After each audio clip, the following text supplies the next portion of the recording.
The investigation into Nancy Guthrie's abduction may focus now on a glove and a backpack. Andre Gutierrez has the latest as a search for the mother of Today Show host Savannah Guthrie now enters its third week. The disappearance of Nancy Guthrie seemed like a perfect crime with no cameras or witnesses. The perpetrator successfully escaped but inadvertently left behind an invisible traitor microscopic DNA fragments. Now forensic experts are facing a complex genetic matrix where biological material from multiple individuals is scrambled like a complicated jigsaw puzzle. Can cutting-edge genetic genealogy technology successfully untangle this mess, transforming a fragile skin cell into a decisive verdict to bring the killer to justice? Let's decode this breathtaking forensic race right now. Does a perfect crime truly exist in the era of modern technology when every light touch, every drop of sweat, or even a single breath can leave behind undeniable biological traces? We are often captivated by detective stories where the perpetrator meticulously calculates every single step to wipe clean all traces of the crime scene. But the truth is that today's forensic science is making unimaginable strides, transforming the invisible into ironclad evidence. Welcome to today's bulletin, where we will together peel back the layers of one of the most complex mysteries in modern criminal investigation through the lens of genetic analysis technology. It has been exactly 2 months since Nancy Guthrie's sudden disappearance, leaving behind a massive void and countless unanswered questions. The setting of the incident was a remote and desolate area where security cameras are incredibly rare. This lack of surveillance footage seems to have created a perfect black velvet curtain concealing the perpetrator's movements. With no direct witnesses and no video recording the moment the victim vanished, all the investigators' hopes are now pinned on the smallest clues left behind at the scene. According to the disclosed information, the perpetrator may have spent approximately 42 minutes inside the victim's house. 42 minutes is a duration long enough to carry out many actions, but it is also a period of time that poses an enormous potential risk for any criminal. The longer one stays at the scene, the higher the risk of leaving behind biological traces. It is noteworthy that there are theories suggesting the intruder held a flashlight in their mouth while operating, a detail that seems trivial but carries vital significance for the investigation process, as saliva contains a vast amount of genetic information. Furthermore, this individual certainly would have had to touch surrounding surfaces such as the camera or the camera mount outside the house. Even if he wore gloves, the movements of removing them or touching objects with bare hands beforehand could leave behind skin cells. This is exactly what forensic scientists call touch DNA or transfer DNA. Even if only a minute amount of cells is left behind, investigators hold the key to unlocking the door leading to the perpetrator's identity. However, the reality is far more harsh than what we typically see on television series. The core issue and the biggest hurdle in the Nancy Guthrie case right now is not the failure to find DNA, but rather that the collected DNA sample is in an extremely complex state. Leading genetic genealogy experts believe that if a complete and viable DNA profile is available, this case could be fully resolved within just a few weeks. But the specimen recovered from the scene is a complex DNA mixture. This means that on the same surface, such as a doorknob, many people touched it before the scene was cordoned off, leading to a blend of genetic material from several different individuals.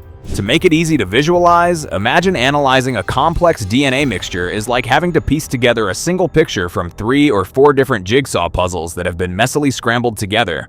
If this were just a simple mixture containing the victim's DNA and that of an unidentified male, scientists could easily isolate and profile it. But in this case, the specimen contains DNA from more than 2 people and may include multiple individuals who have no connection to the crime. This creates an incredibly challenging puzzle for biological analysts and law enforcement agencies. This complexity also depends heavily on the distribution ratio of each DNA source within the mixture. If the perpetrator left behind a cell count accounting for 40% or more of the total specimen, bioinformatics experts believe they could quickly utilize algorithms to isolate the DNA and build a clear profile. But if this ratio drops too low, for example, only accounting for 10 or 20%, current technology is virtually powerless. Even the most advanced isolation techniques are still struggling to accurately identify which pieces of the puzzle belong to the suspect amidst a chaotic mess of other genetic information. Before we dive deeper into the secrets of gene analysis technology and how it could turn the tide of this case, don't forget to hit the like button and subscribe to the channel so you won't miss any updates on these shocking cases. Your support is the great motivation that drives our team to continuously deliver the most in-depth and high-quality analytical reports. Now let's return to the difficult puzzle that the police are facing when processing the complex DNA samples in the Nancy Guthrie case. For decades, law enforcement agencies have been familiar with using traditional STR profiles to cross-reference against national criminal databases. This method has proven to be extremely effective in cases where the DNA samples are relatively intact and clear. Crime labs have processed millions of mixture samples in assault or homicide cases using this traditional STR method. However, the limitation of STR lies in the fact that it cannot provide a comprehensive picture of genetic characteristics when faced with degraded or overly complex specimens. This opens up a thought-provoking issue that we would like to discuss with you. In your opinion, should there be a limit to the collection and analysis of personal genetic information in criminal investigations? The use of traditional techniques has reached its limit, forcing investigators to pivot toward a more revolutionary technology, genetic genealogy, combined with SNP profiling. Unlike STR, the SNP method scans hundreds of thousands of markers across the entire human genome, providing a massive and incredibly detailed volume of data. Genetic genealogy is not a new concept, but its application in criminal investigations only truly exploded in 2018. Prior to that, most people, including professionals, viewed it primarily as a tool for finding lost relatives or helping adoptees trace their roots. Even many people were skeptical and dismissed its potential applications in the field of forensics. The dramatic transformation only took place when this technology played a major role in unmasking notorious criminals who had been meticulously hiding in the shadows for decades. Scientific attention has since shifted toward upgrading and perfecting SNP profiling. Despite having undergone less than 8 years of development in the field of law enforcement, the strides made by genetic genealogy have been nothing short of spectacular. From requiring large amounts of intact blood or semen samples, experts now only need a microscopic amount of DNA, perhaps just a few invisible dead skin cells left behind from a fleeting touch. This rapid development is the greatest beacon of hope, reigniting cases that were once thought to have reached a complete dead end. However, the development of hardware always requires time to synchronize with data processing software. Methods for extracting SNP profile data from a complex mixture require incredibly sophisticated algorithms which differ significantly from the way traditional STR profiles are processed. Currently, computer technology and bioinformatics software are still racing against time to keep pace with real-world demands. In the case of Nancy Guthrie, it was precisely this lack of technology for decoding complex mixtures that caused a significant delay, causing the search for the suspect to drag on longer than expected. But everything is not entirely bleak, because the pressure from high-profile cases often acts as the most powerful catalyst for driving scientific progress. There have been leaks from internal sources indicating that researchers are rushing to accelerate the completion of the latest gene decoding software packages. These technologies were originally intended to be released at a later date, but the gravity of this case and the immense public interest have forced experts to prioritize and accelerate their progress to the maximum level. Beyond just software, a new generation of hardware specifically designed to process complex DNA mixtures is also being quietly prepared for deployment.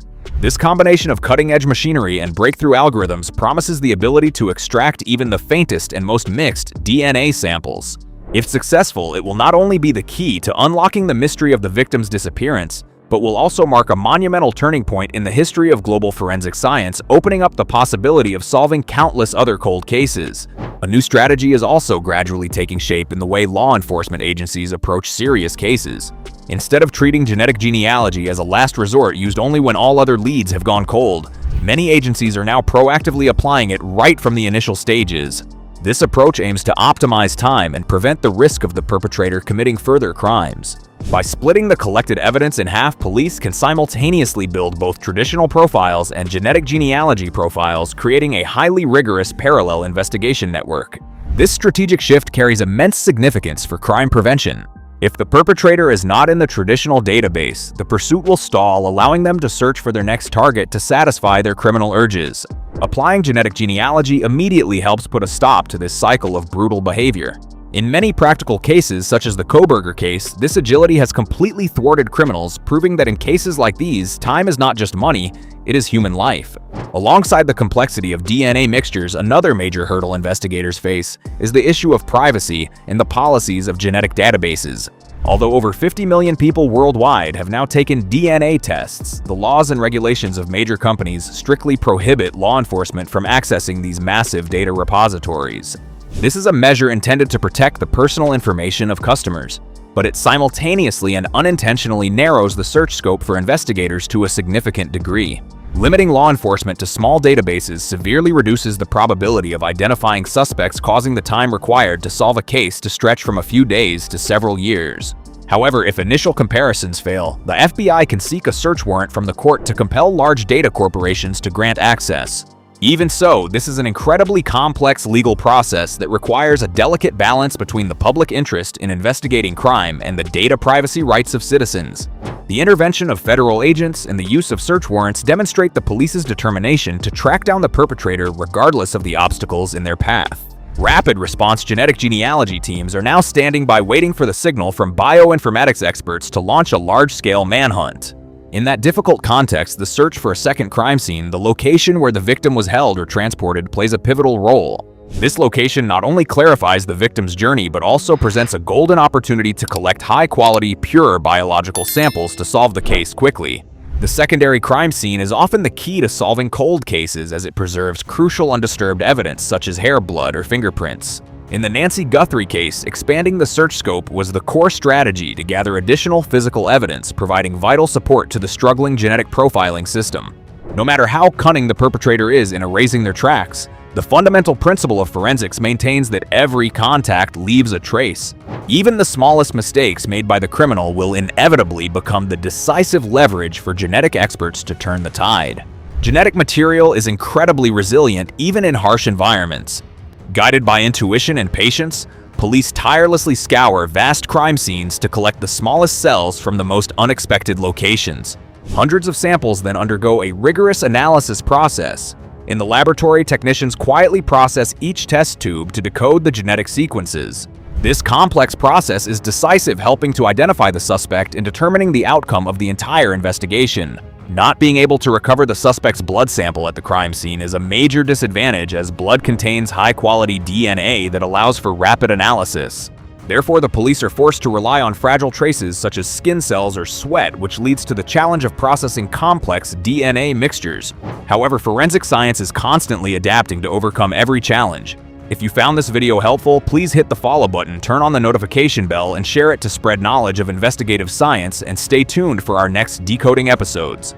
The Nancy Guthrie case has become a grueling test for the boundaries of forensic science and contemporary bioinformatics. The massive pressure from public opinion unintentionally created a magnetic pull, gathering the world's leading experts in a collective effort to decode the incredibly complex DNA sample. Even though the data extraction process could drag on for months, the application of next-generation genetic analysis software still offers great hope. This extensive collaboration promises to create a spectacular breakthrough, not only helping to resolve the case definitively, but also contributing to pushing back the boundaries of current technology. Specialized DNA analyzers will create a major turning point for forensics by successfully decoding complex mixed genetic samples, turning every surface the perpetrator touched into ironclad incriminating evidence. However, accurately decoupling each genetic sequence requires immense computing power and rigorous oversight, which is why high-tech investigations demand a significant amount of time. This waiting does not signify helplessness, but rather reflects a rigorous scientific process aimed at ensuring absolute accuracy. This is essentially a silent yet fierce battle at the molecular level, where justice is fully served through the persistence of science and human intelligence. The Nancy Guthrie case proves that the perfect crime is a thing of the past, as every touch now leaves behind an undeniable biological trace. The greatest lesson for the community is faith in the light of justice, where science constantly advances to protect human safety and reaffirms that evil will inevitably be exposed. However, this development also poses a major challenge regarding the thin line between social security and the right to personal privacy.